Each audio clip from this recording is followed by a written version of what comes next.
All right, I'm going to ask each of you to just take a moment and just meditate. If you want to close your eyes, if you want to bow your heads, find that safe space, that sacred space, as we prepare for what we believe that the Lord in the universe has for us today. Let's do that now.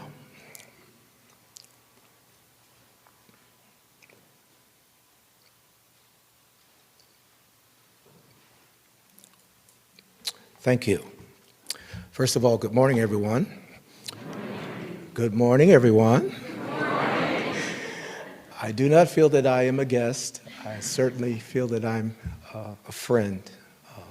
Our relationship goes back to actually 2007.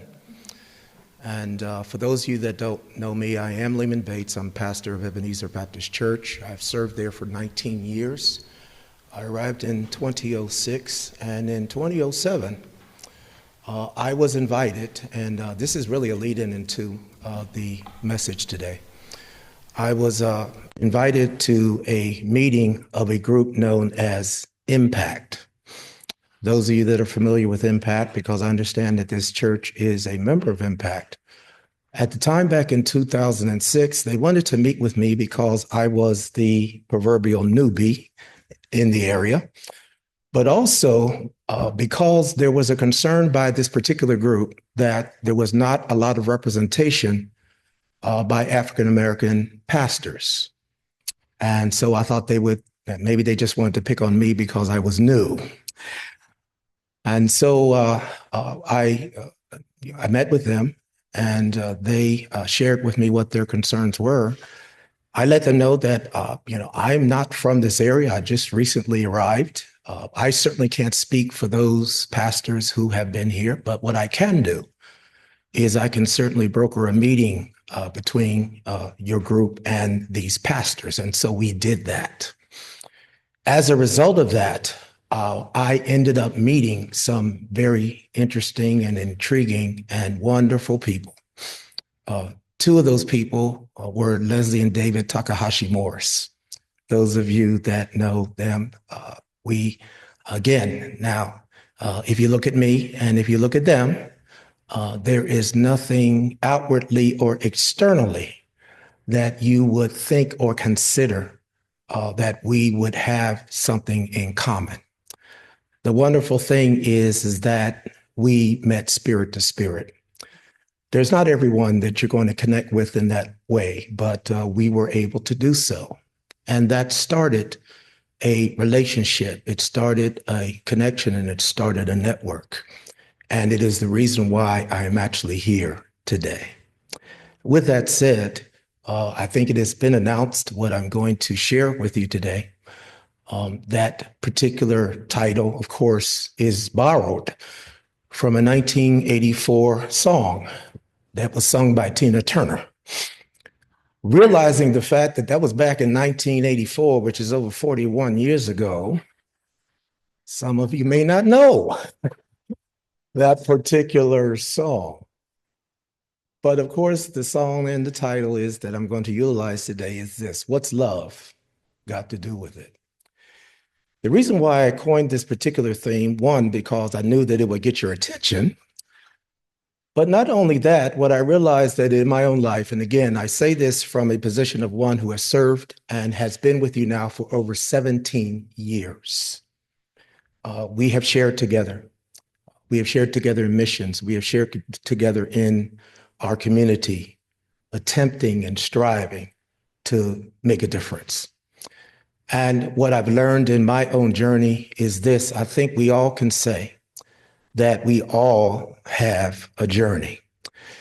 And not only do we just have a journey, the journey that we have, really, if you think about it, is a journey of love. Think about what love has meant in your journey. Think about it if you were true to yourself, that one of the things that are probably most important in your life is either finding love, learning about love. And if the truth be told, I believe that the most successful, whatever you call success, the most successful people in the world are those who learned what love is truly about. The question of Tina's song, of course, is what's love got to do with it? I believe now that I'm a little grayer now, I think I have an answer that I may not have had 16 years ago, 10 years ago, or 5 years ago. And what I'd like to do is to just really share my journey with you. It is in this particular passage, again, this is from the Christian scriptures, Luke chapter number 7. This is the story. And what I'm going to do is, again, so that we can all be kind of on the same mental and spiritual page, allow me to just read again the focus of what we want to share today. It is in Luke's Gospel, chapter number 7, and verse number 44. Frank has already read it, but I'm just reading this for emphasis. It is the scene where Jesus turns to the woman, and I'm just going to read it for our hearing. It says, he turned to the woman and said to Simon, Simon, seest thou this woman? I entered into your house, but you gave me no water for my feet. But she has washed my feet with tears and wiped them with the hairs of her head. Simon, you gave me no kiss, but this woman, since the time I came in, have not ceased to kiss my feet. Simon, my head and oil you did not anoint, but this woman have anointed my feet with ointment. Wherefore, I say unto thee, her sins, which are many, are forgiven, for she loved much. But to whom little is forgiven, the same loveth little. The question we're posing today is this: what's love got to do with it? What I've learned, my friends, in my own personal journey is three basic things, and I want to hang this presentation on these three things. These are the things that I've learned about love.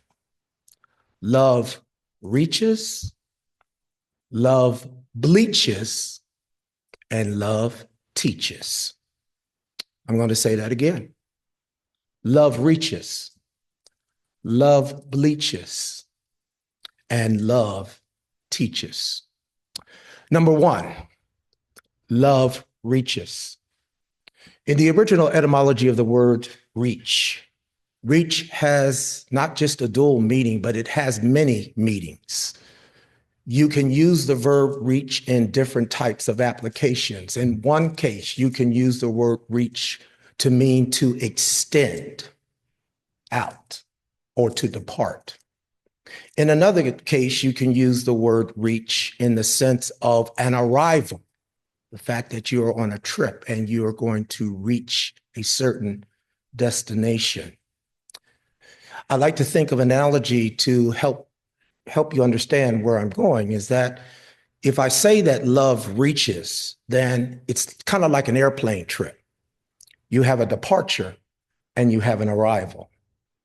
What I've learned in life is this, that you can't arrive until you first depart, and you have to depart in order to arrive. For me to gain these types of networks and to learn about love and learn about people back in 2007, when the invitation was given me to reach out to a group that I did not know, to speak to people that I did not know, to go to a place that I would not know. I could have said no, but I said yes. You can't love until you reach. It is when you reach that provides the beginning of the architecture for understanding love. When I spoke in 2009 here in this area, I was one of the initial members of the Dialogue on Race. And again, I got my signals crossed when Frank was talking about how I first met him and his wife. And he did remind me about Greene County, but it was actually at the MLK Center here in Charlottesville, where I did a presentation on the first gathering of the Dialogue on Race. And what I said was this. I said, listen, I said, we cannot have connection without commonality. It takes something common for there to be connection. Then once connection is established, then you must have commitment. For without commonality, without connection, and without commitment, there could be no change. And I use that, and as I think about love reaching, I realize that as you are looking at me today, for those of you that may know me, know of me, or may have never met me, the first thing that we all consider when we meet someone new is we always try to find something that we share in common. I may not look like you, but for those of you that are men here, we have a commonality because we are of the male gender. I love sports. Matter of fact, my favorite team, they lost, and I'm glad they lost yesterday. The Pittsburgh Steelers. Pittsburgh, because I lived there for 13 years. I've also lived in Washington, D.C., Columbus, Ohio. I've lived in various locations around the East Coast. And as you're listening to me today, as you hear Pittsburgh, or as you hear Washington, D.C., or as you hear Columbus, Ohio, or as you hear Pittsburgh Steelers, you are either connecting or not connecting. If you've lived in Columbus, then you know we have something in common. If we've lived in Pittsburgh, then we have something in common. So one of the first things I think we can agree in forming connection is that we must find something in common. And if you want to find something in common, my friends, first of all, you must reach, because number one, love reaches. Not only does love reach, however, number two, what love does, and this is what I had to learn and learn the hard way, is that love not only reaches, but love, number two, bleaches. Bleaches. Now, what was so interesting about the word bleach, because other than the fact that it rhymes and it sounds good, is the fact that actually there is something significant and profound. Because what I learned about the definition of the word bleach is interesting. Bleach actually means to remove the color. Remove the color. And now makes me realize that as a sum total of all of my experiences, where I've lived, who I've known, successes and failures in life, what you see before you is a sum total of all of those experiences. But if you don't reach, then you will think that your experiences are the only experiences. Your exposure is the only exposure. Your town or places that you've lived in is the only culture that exists. And because by the grace of God, I've had the wonderful opportunity, he's given me grace in that I've been able to travel locally, nationally, internationally. By his grace, I've been to 12 countries on 5 continents, and all of that sounds good on the surface. But how many of you know that love is a tough thing? It's not easy, because what you learn is that your concept of love is colored. We only see love based on the sum total of our experiences, what we've been through, connections that we made, successes, failures, all of that. And so one of the things that I've learned in my own life is that not only, number one, love, it reaches, but number two, it bleaches. It helps me to remove the color of what I see, what I feel, and what I think. Because my brothers and sisters on today, guess what? It's good to know that compassion doesn't have a color. Grace and peace, they don't have a color. This wonderful thing about the spirit and the universe is because love in its pure sense, once you remove the color of a thing, you will see it for what it is. And so again, I'm only sharing with you my personal journey. These are lessons that I have learned about this thing called love, because what I've learned, number one, of course, is that love reaches, that there's a responsibility on me, that if I want to know true and authentic love, I must take the initiative. I must get out of my comfort zone, and I must go to places I've never been, to meet people that I've never seen, to gain an understanding that the world is more than just me, myself, and I. The third thing and final thing today that I've learned, again, this is just my journey that I'm sharing with you, is that not only does love reach, not only does love bleach, but finally, love teaches. It teaches. What does it teach us? Well, we have a story, and this is the story that I want to share with you. This particular story, again, and again, I'm just quoting from the Christian scriptures. This is a scene where a woman comes in and begins ministering to Jesus. It's not just the way she did it, but let me share with you what we can learn from this woman. If you read the critical text, we learn several things. This is what love teaches. Number one, through this woman's example, she teaches this: it's not what you say, it's what you do. For if you read this text, nowhere in this text do you see the woman speaking, uttering a single word. She lets her deeds speak for her. It's not what you say, it's what you do. What did she do? She washed Jesus's feet, which leads me to the second thing. It's not what you say, it's what you do. But secondly, it's not what you do, but it's how you do it. Because how did she do it?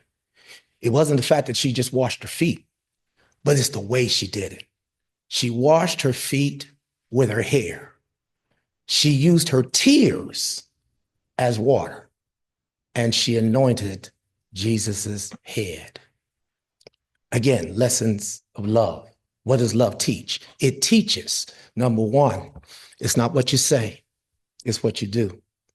Number two, it's not what you do, it's how you do it. Number three, sometimes it's not what you do and how you do it, but it's where you do it. She did it at Simon's house. Why is that significant? Well, Simon the Pharisee was pretty pompous. He was really selfish, all into himself. And he invited Jesus because he heard about this supposed savior. And he thought that it would give him gravitas in the community to invite him.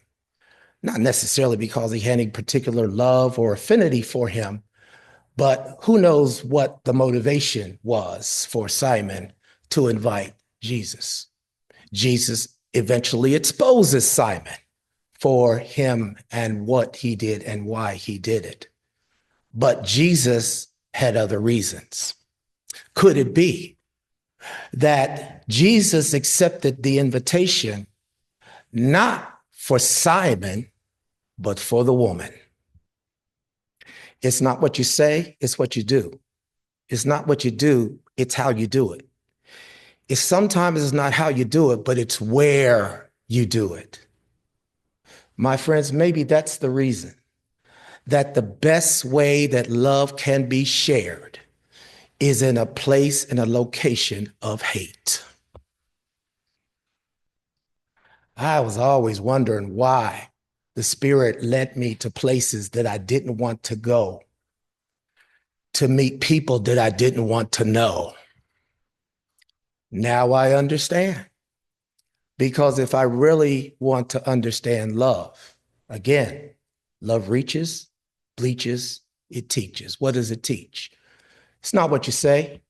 I can say anything until the cows come home, but it's what you do. It's not what you do, but it's how you do it. And in this particular sense, we learn that it's not just how you do it, but it's where you do it. Because your deposit of love in a place of hate will make all the difference. And then finally, as I begin to take my seat, the last thing that I want you to see here is this. Again, this is what we're learning about love through the example of this woman. Again, I'm saying this repetitiously. It's not what you say, it's what you do. It's not what you do, it's how you do it. It's not how you do it, it's where you do it. And then it's not necessarily where you do it, but it's when you do it. Don't believe me? Back to the story. You will notice that in verse number 45, Jesus says something very intriguing. He says something about this woman, and what he says is this. He says, this woman, from the time I entered, have not ceased to kiss my feet. Now, inquiring minds want to know, because if what Jesus said was true, that means to me that when she kissed his feet at the time were not clean. They were dirty. In other words, the woman kissed Jesus's dirty feet. I don't know about you, but you ought to have some love. If not only are you going to kiss somebody's feet, but kiss their feet when they're dirty. Isn't that been the challenge for many of us? Within our homes, most importantly, within our families, within our spouses, our children, parents, grandparents, in-laws, the list is long. And then, of course, in our communities, it's easy, if there can be said easy, to kiss somebody's feet. But kissing their feet when the feet are dirty, what's love got to do with it? Well, today, hopefully what my journey has done is hopefully encouraged you and inspired you, and to let you know that you are not in this journey alone. We're all on a journey of love together. And my hope and prayer today is that whatever I've shared today will be of some encouragement to you, because I'm still walking this journey. I still am learning how to reach. I'm still learning how to bleach. And I'm still ready to teach and be taught. And this is what I've learned. It's not what you say, it's what you do. It's not what you do, it's how you do it. It's not how you do it, but sometimes it's where you do it. And then it's not where you do it, but it's when you do it. So the question today as I close, what's love got to do with it? I have an answer for you. Love has everything to do with it. And if you don't believe me, ask the people in Palisades, Pasadena, and Altadena. Ask those who are still suffering in Gaza and the suffering that is occurring all over the world. If you don't think there's nothing to do with love, ask them. Because I can tell you right now, they could use a dose of it. And the only thing that they would receive at this juncture in their struggle is a little love. And because love is the one word that is used in thousands of psalms throughout history, again, if the question is asked, what's love got to do with it? On today, my answer is this: love has everything to do with it. Thank you, and God bless you.